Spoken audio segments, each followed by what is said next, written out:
Hello everyone, welcome back to my channel. কেমন আছো সবাই? আশা করবো সবাই খুব ভালো আছো, সুস্থ আছো। আমার চ্যানেলে নতুন একটা ভিডিওতে সবাইকে স্বাগত জানাচ্ছি। আজকে নিয়ে চলে এলাম বেশ কয়েকটা ইউজফুল কিচেন টিপস। আশা করছি আজকে প্রত্যেকটা টিপস তোমাদের অনেক ভালো লাগবে। সংসারের কাজগুলো করার সময় ছোটো ছোটো টিপস মেনে কাজগুলো করলে অনেকটাই সহজ হয়ে যায়। তো সেই জন্য ছোটো ছোটো টিপসগুলো জানা আমাদের খুবই প্রয়োজন। তো চলো দেখে নেওয়া যাক আজকের প্রথম টিপস। তো দেখো বন্ধুরা, প্রথম যে টিপসটা আমি তোমাদের সঙ্গে শেয়ার করব খুবই গুরুত্বপূর্ণ একটা টিপস। ফোন দেখতে কম বেশি সবাই আমরা ভীষণ ভালোবেসে থাকি। কাজ করতে করতে ফোন দেখি, কখনো খাওয়ার সময় আমরা ফোন চালিয়ে দিয়ে দেখতে দেখতেও খেয়ে নিই। কিন্তু সমস্যা হয় সবসময় হাতে ফোনটাকে ধরা সম্ভব হয় না। তার জন্য কী করি, আমরা দেওয়ালের গায়ে ফোনটাকে এইভাবে করে রেখে দিই বা কোনো জিনিসের গায়ে ঠেক লাগিয়ে ফোনটাকে রেখে দেওয়ার চেষ্টা করে থাকি। কিন্তু দেখো বারবার ফোনটা কিন্তু স্লিপ খেয়ে যায়। আর যখন ফোনটা স্লিপ খেয়ে যায় এইভাবে পড়তে পড়তে ওপরের যে গ্লাস থাকে সেই গ্লাসটাও আঘাত লাগতে পারে, তার ফলে গ্লাসটা নষ্ট হয়ে যায়। তো সেই জন্য গ্লাস যখন নষ্ট হয়ে যাবে আবার আমাদেরকে কী করতে হবে, গ্লাস চেঞ্জ করতে গেলে অনেকগুলো টাকার আমাদের প্রয়োজন হয়। তো তার জন্য কী করবে, এইভাবে করে একটা চশমা নেবে। চশমা আমাদের প্রত্যেকের বাড়িতে আছে। চশমাটাকে নর্মাল এমনি তোমরা রেখে দেবে, রেখে দেওয়ার পরে তার উপরে ফোনটাকে রাখবে। রেখে দেখো কত সুন্দর একটা স্ট্যান্ড আমাদের রেডি হয়ে গেল। কোনো কিছুই করতে হলো না, একটা চশমা দিয়ে ইনস্ট্যান্ট একটা ফোন রাখার স্ট্যান্ড আমরা বানিয়ে নিলাম।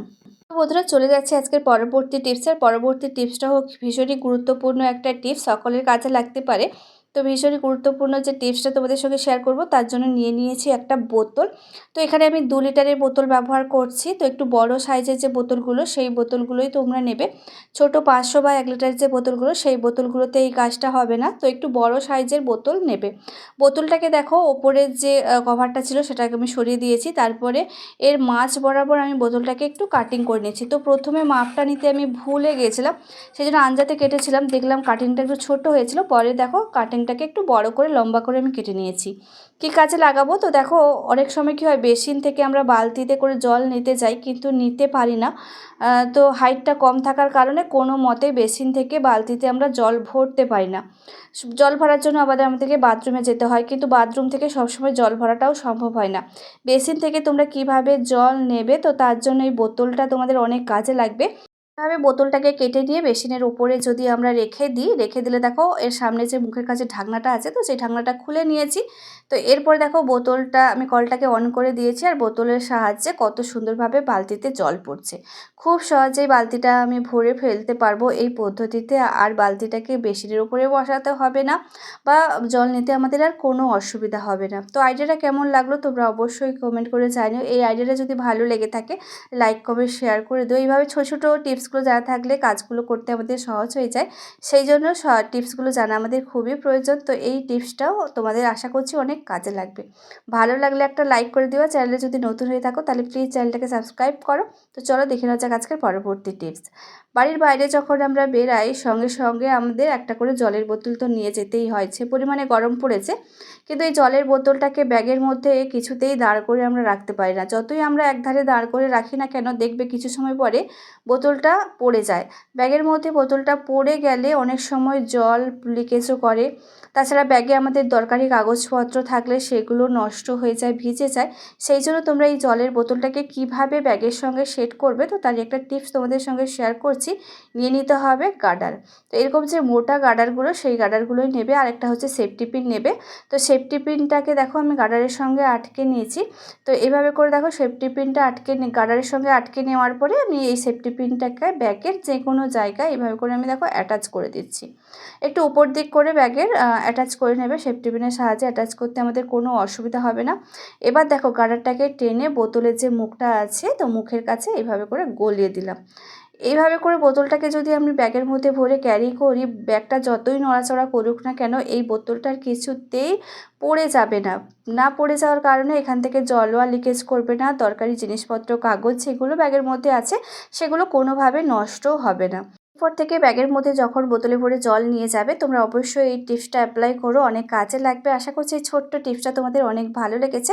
তো চলো দেখে নেওয়া যাক আজকের পরবর্তী টিপস।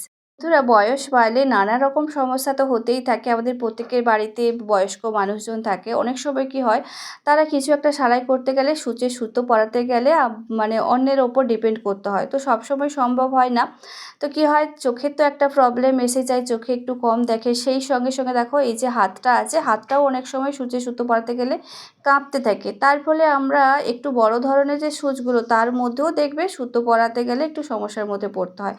তার জন্য দারুণ একটা টিপস তোমাদের সঙ্গে শেয়ার করব, কাগজের টুকরো দিয়ে তোমরা কিভাবে সূচের মধ্যে সুতো পরাবে। তো দেখো আমি এক টুকরো কাগজ আমি এখানে কেটে নিয়েছি চৌকো করে। তারপর দেখো কোণে আমি ভাঁজ করে নিয়েছি। ভাঁজ করে নেওয়ার পর মিডিল বরাবর একটা ভাঁজ যে পড়েছে, তো ভাঁজটার ওপরে আমি সুতোটাকে রেখে দিলাম। রেখে দেওয়ার পর ওপর দিকে কিন্তু কিছুটা সুতো বের করে রাখবো। বের করে রাখার পর দেখো এই যে ভাঁজটা আছে, উপরের ভাঁজটা এইভাবে করে আমি কভার করে দিলাম। কাগজটাকে যেমন ভাঁজ ছিল সেরকমই ভাঁজ করে দিলাম। করে দেওয়ার পর এই যে সুতোটা যেটা ওর সামনের দিকে বেরিয়ে রয়েছে, সেটাকে উল্টো সাইড করে এইভাবে করে হাত দিয়ে ধরে নিলাম।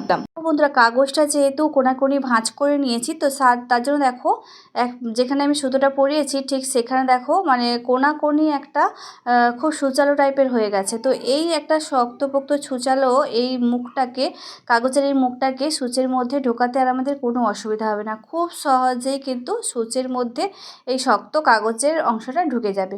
এরপর দেখো সুতোটা যেহেতু উপাস থেকে আমি বের করে রেখেছিলাম, তো সেই সুতোটা ধরে টান মারলেই ব্যাস সূচের মধ্যে সুতোটা খুব সহজেই চলে গেল। বন্ধুরা আইডিয়াটা কেমন লাগলো অবশ্যই কমেন্ট করে জানিও। আর টিপসটা যদি ভালো লেগে থাকে তাহলে লাইক কমেন্ট করো। আর চ্যানেলে নতুন হলে প্লিজ চ্যানেলটাকে সাবস্ক্রাইব করো এই ধরনের ছোটো ছোটো টিপসের ভিডিও পাওয়ার জন্য। তো চলো দেখে নেওয়া যাক আজকের পরবর্তী টিপস।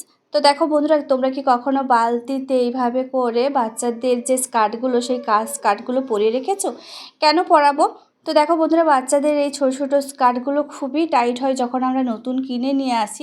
এখানে দেখো কোমরের কাছে একটা গার্ডার বসানো আছে, আর গার্ডারটা অনেকটাই টাইট থাকে। তো টাইট থাকার কারণে বাচ্চাদের কোমরে টাইট হয়ে বসে যায়, কোমরে দাগ হয়ে যায় আর ব্যথা করে। তার ফলে বাচ্চারা কাঁদতে থাকে, পরবর্তীকালে এই জামাটা আর কিছুতেই পরতে চায় না। যখন তোমরা এই ধরনের গার্ডার বসানো জামা তোমরা কিনে নিয়ে আসবে, তো কিনে নিয়ে আসার পরে ছোট্ট একটা কাজ করবে। কী করতে হবে দেখো বন্ধুরা, নিয়ে নিতে হবে একটা হচ্ছে বালতি, আর বালতির মধ্যে আমি এই স্কার্টটাকে পরিয়ে দেবো। পরিয়ে এটাকে 30 থেকে 45 মিনিট এইভাবে করে রেখে দেবো। তাহলে এর গার্ডারটা অনেকটাই লুজ হয়ে যাবে। লুজ হয়ে গেলে এবার বাচ্চাদের যদি আমরা পরাই, তো বাচ্চারা কষ্ট পাবে না, বা কোমরে যে টাইট হয়ে বসে থাকা, তো সেই ব্যাপারগুলো আর হবে না। অনেকটাই লুজ হয়ে যাবে, বাচ্চারা পরতেও কিন্তু আরাম বোধ করবে। একই পদ্ধতিতে তোমরা বাচ্চাদের যদি প্যান্ট হয় সেটাকে তোমরা এইভাবে লুজ করতে পারো, কিংবা হচ্ছে বড়দের যদি কোনো জেগিংস বা লেগিংস এগুলো যদি টাইট হয়ে যায়, তোমরা একই পদ্ধতিতে একটু লুজ করে নিতে পারো। তো আজকের আইডিয়াগুলো তোমাদের কাছে কেমন লাগলো অবশ্যই কমেন্ট করে জানিও। ভালো লাগলে লাইক কমেন্ট শেয়ার করে দিও। চ্যানেলে যদি নতুন হয়ে থাকো তাহলে এই ধরনের ছোটো ছোটো টিপসের ভিডিও পাওয়ার জন্য চ্যানেলটাকে সাবস্ক্রাইব করে দিও। তো চলো দেখা হচ্ছে তোমাদের সঙ্গে পরবর্তী এক নতুন ভিডিওতে। ততক্ষণ তোমরা ভালো থেকো, সুস্থ